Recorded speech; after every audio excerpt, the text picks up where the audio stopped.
The Watership Down podcast is intended for listeners who are familiar with the plot. There will be spoilers. This episode is scripted, recorded, edited and narrated by Newell Fisher.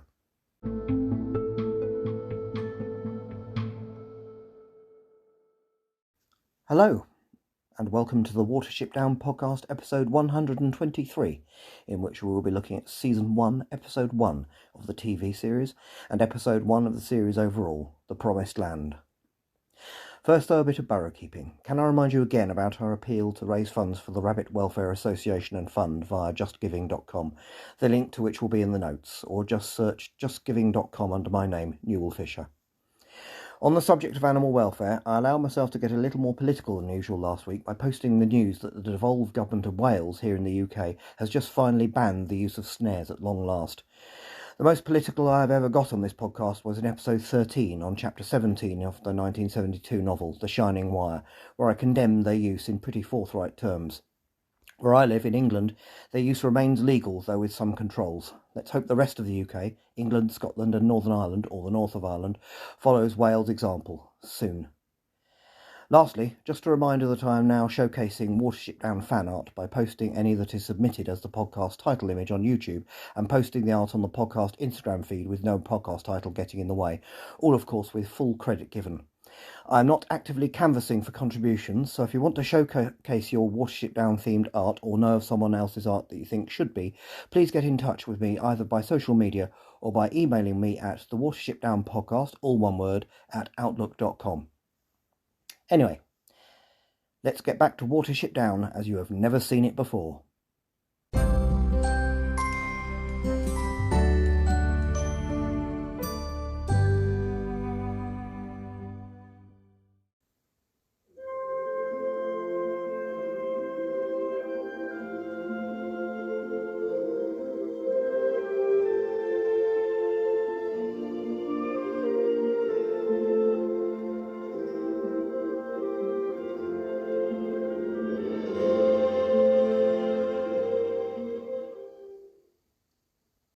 The opening credits sequence of Seasons 1 and 2. Before we get into the actual action, I just want to first go through the opening title sequence used in Seasons 1 and 2, as it is an interesting example of such a sequence for an animation aimed at children, at least I think so, and also gives us an immediate insight into what we can expect from the series. I will focus just on the visuals and not the credits that appear on screen during it, though it is right to mention that the opening theme, except at the end when Bright Eyes takes over, is called In Fields of Sun and was composed by Andrew Lloyd Webber. The sequence opens with a compass filling the screen as the main orchestral theme plays. The camera zooms in on this compass that is decorated with symbols around its edge as a pointer on the compass moves clockwise to point down towards a landscape. The main section of the opening sequence will consist of the camera moving around over this landscape that is very different from the actual landscape the book is set in. As it does so, passing clouds will conceal and reveal key locations as we pass them. I've reconstructed the entire landscape from these panning shots on Instagram. There will be a link to this in the notes. First, as our view crosses a river that may represent the Enbourne, we find ourselves immediately at Nuthanger Farm, presumably still to its south, meaning that our viewpoint is from the west. The camera now turns west, moving backwards to reveal Cowslip's Warren close by in a dip or valley, then south again, past a bridge that seems to carry a train track heading east over a river heading for what must be the Test, before curving away to the south. Past that we see the river that must be the Test with two stone bridges crossing it. And past that, to the south of the river, is an old twisted leafless tree that is labelled Ephrafa. The camera heads north again to the railway bridge. And now for the first time it changes orientation, rotating anti-clockwise and zooming in on a group of distant rabbits as they emerge from undergrowth at the place where the apparent train track turns south. The implication seems to be that they have come along the train track over the bridge from the west as opposed to coming from the north as in the book. The shot dissolves to a closer one of these 5 rabbits as they reach the crest of a hill and gather as a group to look to the east. 5 are first on the left, then Hazel to his right, Dandelion between them. Then Bigwig to Hazel's right, followed by Pipkin to his. Neither Dandelion nor Hawkbit are included here. The view of the camera, now immersed in the landscape, now rises to reveal an out-of-focus distant Watership Down, its scarp slope pointing north, and then the focus changes to make the group of rabbits out of focus and Watership Down in focus. As it does this, the musical theme via a woodwind bridge changes to a choral rendition of the main theme from Bright Eyes in a special arrangement for this sequence. The down features a wooded area to its south, and north of that, by the scarp slope, a huge lone tree, out of proportion with the hill on which it stands. And now, as the Bright Eyes theme continues, we cut to the group from the front, focusing first on a happy-looking fiver on the right end of the group from this side, looking straight ahead. To his left is a satisfied-looking blackberry, also looking ahead. As the camera pulls back, we see Hazel looking at both of them. Then, with delighted surprise, he looks in the direction they are looking in, before looking back at them with a pleased expression. Meanwhile, a determined-looking bigwig looks to his side, and then towards Watership Down, as the young Pipkin looks away from Watership Down to Bigwig and Hazel in admiration. The camera is pulling back to reveal the whole group, as the singing changes to a single voice, presumably Stephen Gately. As our view pulls back further, a floral crescent forms around the group from below as the landscape melts away. The title tableau is completed as the Bright Eyes theme reaches its end and the sun in some cloud appears above them. And below that sun, the title Watership Down appears in a neutral double-lined capital font. Fade to black. The use of Bright Eyes in this way is all about familiar cultural reference and nothing to do with appropriate context. After all, for all its beauty, it is a song about death. And that really sums up this series in comparison with the 1978 film. The film was very sensitive to what it was portraying on screen for the first time ever. This series, freed from that responsibility, plays far more fast and loose with the legacy of that which it portrays, and that means the legacy of both the 1972 novel and 1978 film. This also applies to the locations in the series. In this reimagined landscape, all the Warrens are far closer together than in the original, while Sandalford, which we never see, seems to possibly lie further to the west, though still on the north side of the Enbourne, while Efraffa is apparently transplanted to the southern side of the River Test. And perhaps, though we know the changes to the original story will soon encounter displease Richard Adams, that playing fast and loose with the legacy is understandable. After all, it was intended for a younger audience for whom that legacy meant precisely nothing at the time. All that mattered to such an audience was the story presented to them there and then, regardless of its origin, and making that story exciting for them was, of commercial necessity, the main priority of the filmmakers.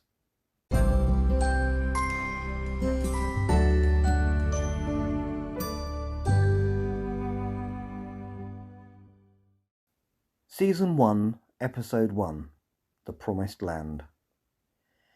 The first episode of the Watership Down TV series was first broadcast in the UK on the 28th of September 1999.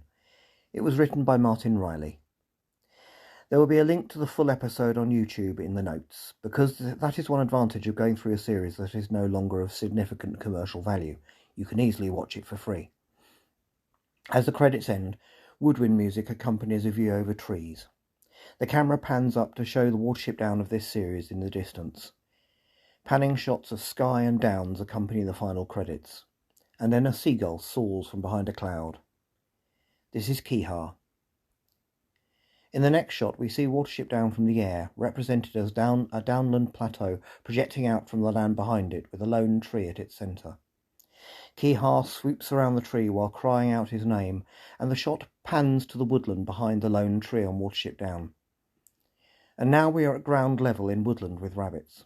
You could be forgiven for thinking they are in the woods we just saw, but they are not, though only someone who knows the story would know that as soon as the next scene's conversation begins. After all, we've opened the story with Kihar flowing over Watership Down, so anything is possible. Pipkin chases a butterfly past Hawkbit and Dandelion, then Blackberry, Bigwig, and finally Fiver and Hazel sitting on a slight rise. Bigwig speaks first, telling him to stay close, before we see a close-up on a smiling Fiver. But his face rapidly changes as he has a sudden vision. Hazel asks him what he can see.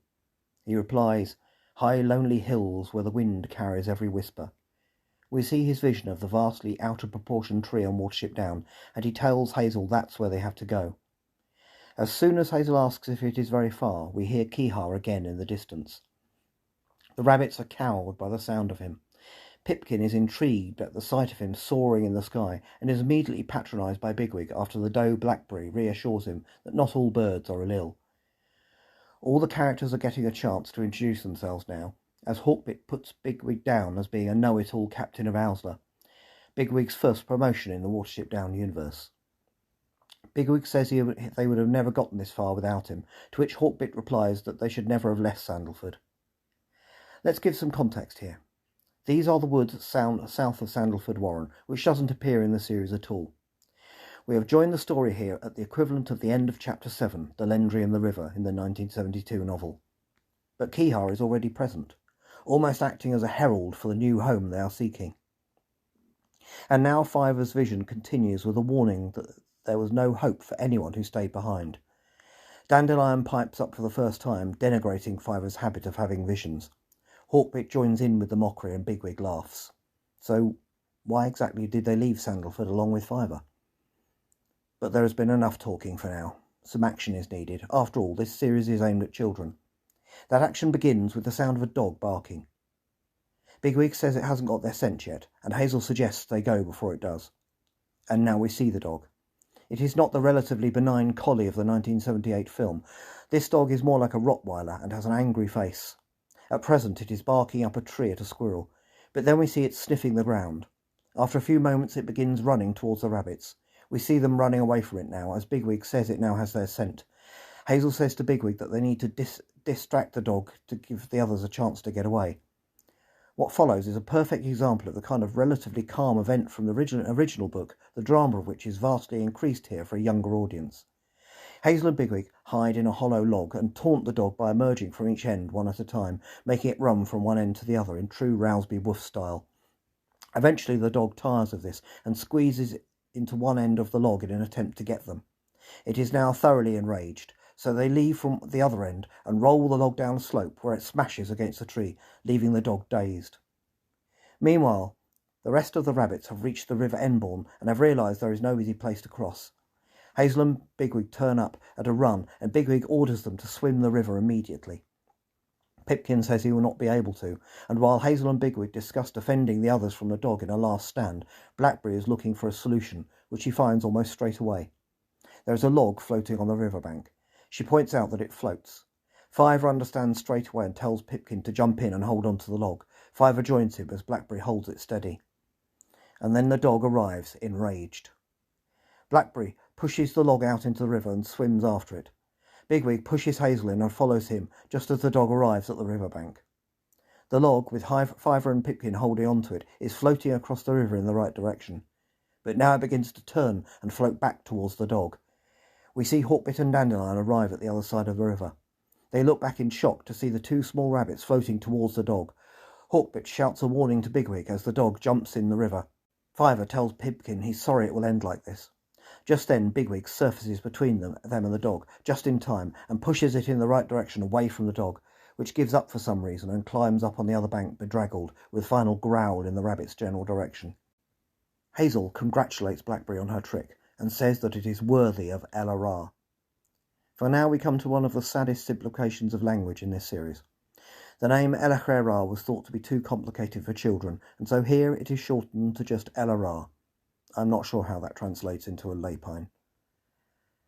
Hawkbit wants to rest, but Hazel insists they have to press on, and Bigwig backs up his order. Their progress towards Watership Down restarted. Kihar the Herald is seen and heard again in the sky. Eventually they come to the bean field where they rest.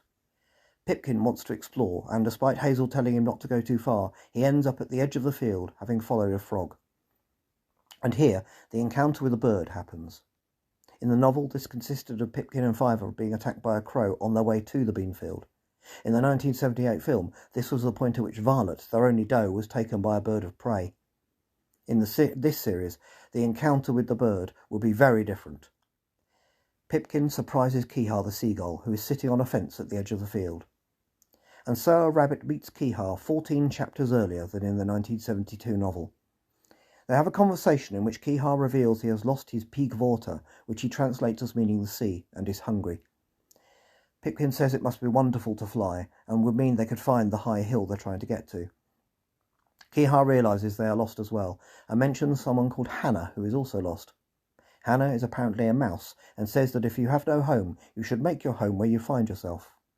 Apparently she is nice, but confusing. We hear Hawkbit Hawkbit calling to Pitkin, who introduces himself to Kihar and says it was nice to meet him before going back. Kihar says it would be nicer if Pitkin had fish, and after commenting that everyone is lost, flies off again. It is now later in the rabbit's journey, and they find themselves in an open, desolate place that I suppose is meant to represent Newtown Common. Hawkbit and Dandelion are feeling demoralised. Hawkbit wants to return to Sandalford and says that Bigwig only dare not because he abandoned the Owsler and is afraid of Captain Holly. Fiver says there is nothing to go back to. Bigwig orders them to move on, but says to Hazel they can't keep going just on the promise of dreams. It begins to rain. This is the point in the original story at which they encounter the Warren of the Snares, but not here. As they climb the brow of another hill, and just as Fiver begins to doubt himself after tripping and falling in a puddle, the mists clear, and Bigwig spots the promised high hills in the distance, just as Fiver dreamt. And now they can smell Flayra. So it is that they come to Nothanger Farm. Bigwig wants to raid it straight away, pointing out that the motto of the Owsler is "Who dares wins," but Hazel cautions them to wait until dark. In order to keep their spirits up, Hazel suggests Dandelion tells them a story, and so it is that the story of the blessing of Elachera, or rather Elora, appears about 11 chapters later than in the novel. Only here it is called Frith's Blessing.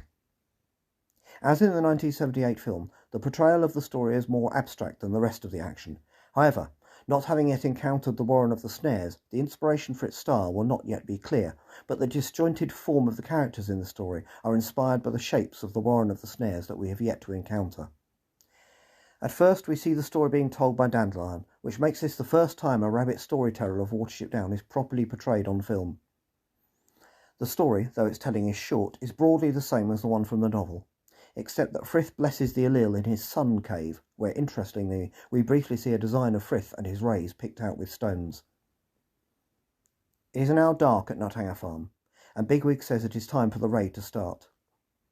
And now we meet Hannah the Mouse for the first time, as Kihar surprises her as she is entering a farm building. They had previously tried stealing fish for Kihar from the farm cat, which nearly didn't turn out so well. Elsewhere on the farm, the rabbits are already inside a barn eating Flayra, or the best of food, vegetables grown by humans. Meanwhile, Hannah and Kihar have spotted fish left out for the cat. Kihar starts to eat, but he hasn't spotted the cat nearby, who leaps at him, yowling. Bigwig hears the cat and the rabbits all make a run for it. As Pipkin passes the barn door, he hears Kihar shouting at the cat, and Hannah bumps into him before shouting at the rabbits to run for their lives and that the cat has got Kihar. Pipkin recognises his name from their conversation at the beanfield. Meanwhile, Bigwig and Hazel have realised that Pipkin has stopped running. Angrily, they return to the barn with the other rabbits. We can hear Kihar shouting defiance at the cat. Pipkin says they have to help him as he is lost just like them. The cat and Kihar are facing each other, Kihar still defiant. The cat rises up to strike and lashes out at Kihar's wing. Behind it, Hazel, Bigwig and Hawkbit have entered the barn.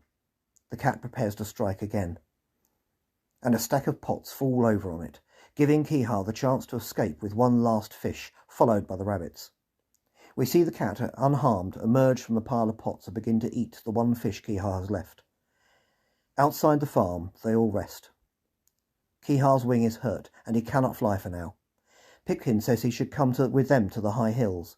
Bigwig protests, but Hazel agrees. There is a full moon. Tiredly, they all make their way to the foot of the down, and after a brief conversation about how far it is to the top, we are treated to one of the iconic shots from this series. The one used for this episode's image as, silhouetted against an enlarged blue full moon, they make their way to the top of Watership Down, with the walking Kihar bringing up the rear, accompanied by dramatic orchestral music. And now it is early morning, which means the full moon we saw was setting. On the real Watership Down, that would mean it should be on the other western side of the horizon, and the rabbit should have been silhouetted from the other side. But we've already established that the original geography doesn't matter here. We see the large tree on top of the down. Then we see the whole group, Bigwig, Hawkbit, Hazel, Pipkin, Blackberry, Dandelion, Fiver, and Hannah on Kihar's back, having been given a lift from Nothanger Farm. Hazel says this is where they will start again. Kihar agrees it is a very good place, slightly spoiling the mood. Hannah announces that it is called Watership Down. Shall we be charitable and say that this was just a translation of whatever she called it?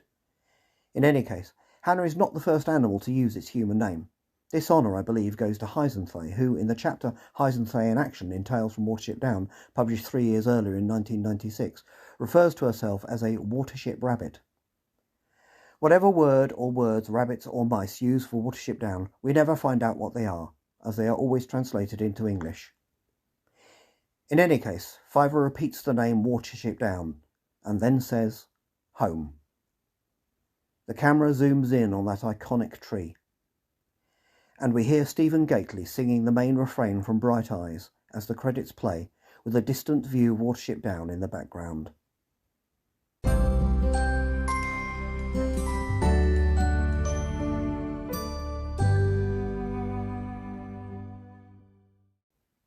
Is it canon? Yes, this section is still here. Did you really think it had gone away? This first episode of the TV series is a very patchy retelling of Part 1 of the 1972 novel, as well as the first chapter of Part 2. The first 5 chapters concerning leaving Sandalford Warren are left out altogether, as well as chapters 12 to 17 concerning the Warren of the Snares, although it will appear in a later episode. This leaves us with just chapters 6 to 11 from Part 1 and the first chapter 18 from Part 2. Hazel and Bigwig's dealing with the dog is pure children's cartoon, and when I first watched this series, it was that scene that made me question whether or not I should carry on. But it is, as I may have mentioned, made for children. However, the story of the blessing of El-Ahrar, or Frith's blessing as it is called here, is told closer to its original context in the novel than in the 1978 film, and crucially, this is the first animated portrayal of Watership Down to actually portray a rabbit storyteller, more specifically Dandelion, something the 1978 film did not portray at all except briefly in the very last scene. So that one small aspect of this first episode is very much canon.